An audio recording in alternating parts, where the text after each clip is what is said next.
bookworms, I'm Becca. Welcome back to another video. Today I have a book haul because I went to the bookstore today and got a lot of books. And I want to show you all of them because I'm pretty excited to add these ones to my collection. I have one adult cozy book. I don't think it's necessarily a romance. It's just a cozy fantasy. I have several young adult books and I have 2 graphic novels. So let's just jump right in. Starting off with the adult fantasy because I've been wanting to get my hands on this book for so long. It is Legends and Lattes by Travis Baldree. I have been recommended this book so much lately, probably because I'm getting into Dimension 20 and Critical Role and a bunch of tabletop RPGs, and so people keep telling me about this book.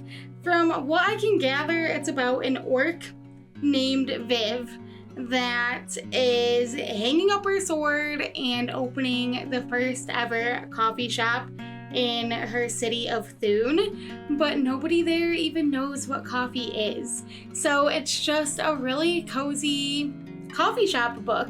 And I think that I heard that this won, or was at least nominated for coziest book of 2022 or something like that. And you know, it's getting to the end of July, which means summer is starting to kind of wind down, and I'm definitely reaching for cozier reads because I want all the fall feels. It is spooky season, it is cozy season, and I'm ready for it. The next book is also one that I've been wanting to pick up for quite a while. It's a young adult book, and it is The Lesbians Guide to Catholic School by Sonora Reyes. And this is about a 16-year-old girl named Yamilet who is one of the only Mexican kids at her mostly white Catholic school.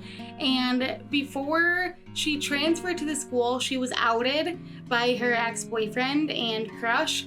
And so now that she's starting this new school, she is going in with a different plan. She wants to keep her brother out of trouble. She wants to make her mom happy. She doesn't want anything to do with crushes or falling in love. Of course, it is difficult when the only other queer kid at school is amazing and perfect and talented and everything that Yamilet loves. So now she has to kind of decide if she wants to be her authentic self or if she wants to continue flying under the radar. I feel like this book is going to be very emotional, but it's going to be a good read. I'm excited for it, and yeah, I'm happy to finally have it as part of my collection. The next book I have to share with you is The Quiet and the Loud by Helena Fox, who's the author of How It Feels to Float, which is a book that I've owned for several years, and I've started it a few different times, but I've never really finished it. It is also a very heavy book about grief and depression, which is the kind of books I read. I feel like it's just one of those books that I need to savor. And so when I was at the bookstore and I saw that Helena Fox has another book, I remembered looking at it a few months ago, and I decided to pick it up today. It's about a girl named George who is just going through a lot in her life. Her best friend is pregnant. She has a lot going on at home. There's just a lot of stressors in her life, and the one way that she keeps everything calm is kayaking. And I've gotten into kayaking recently. I used to do it in the past, but I got into it again recently, and I've really been enjoying it. So the cover alone really caught my eye, and this story is just about George going through life and having to deal with all of these stressors and trauma and anxiety, love, family, friendship, and our hopeful world.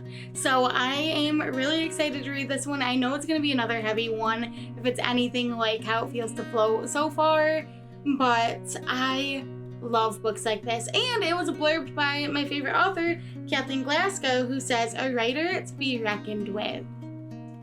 I'm excited.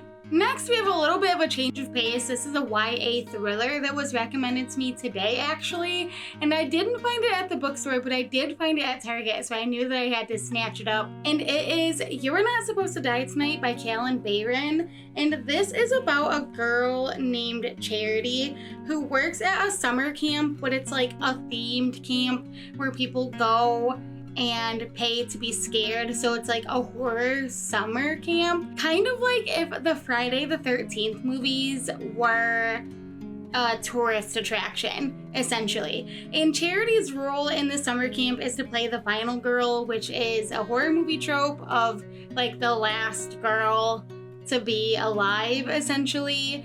And she's really aimed for this role. It's supposed to be a super fun summer, but when her cast members start turning up dead for real, Charity's role as the final girl becomes too much of a reality. This one is short and sweet. I feel like I've heard this title tossed around on TikTok a few times, but I haven't really heard much of it anywhere else.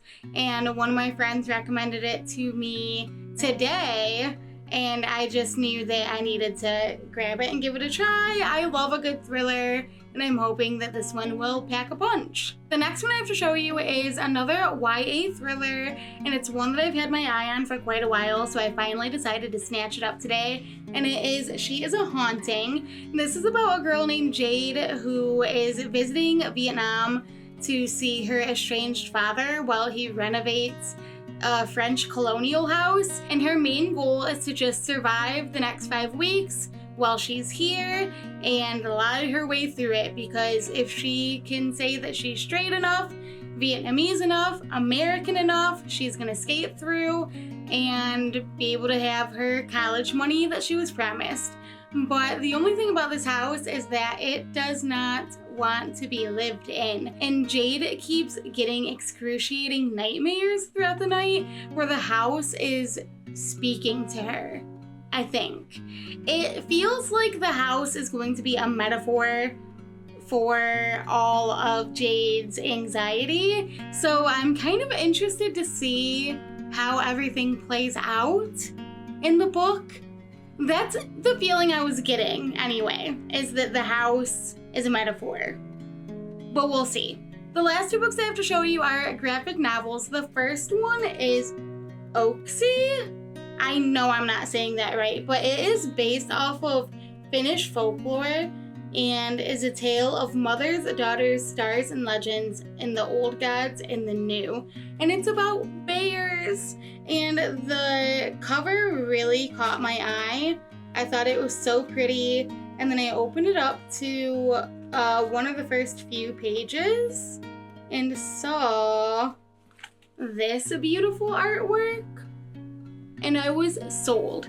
And as I was flipping through it to show Josh, I realized that it's told entirely through pictures and not really a lot of words. Like there's only a few speech bubbles and not much else. It's definitely not your typical graphic novel, but I am so excited to have this. I love a book with beautiful art, and this one definitely has beautiful art. The last book I had to snag is Mooncakes, and this is a graphic novel that I've been wanting to read for so long. I saw that Barnes & Noble had the deluxe edition, and I just had to get that. It's a beautiful hardcover, and apparently it contains never before seen content, and it has the hardcover packaging, new cover art, bonus content, former exclusive Patreon materials, and more, so that's exciting. I don't really know much about what this graphic novel is about, and I kind of want to keep it that way,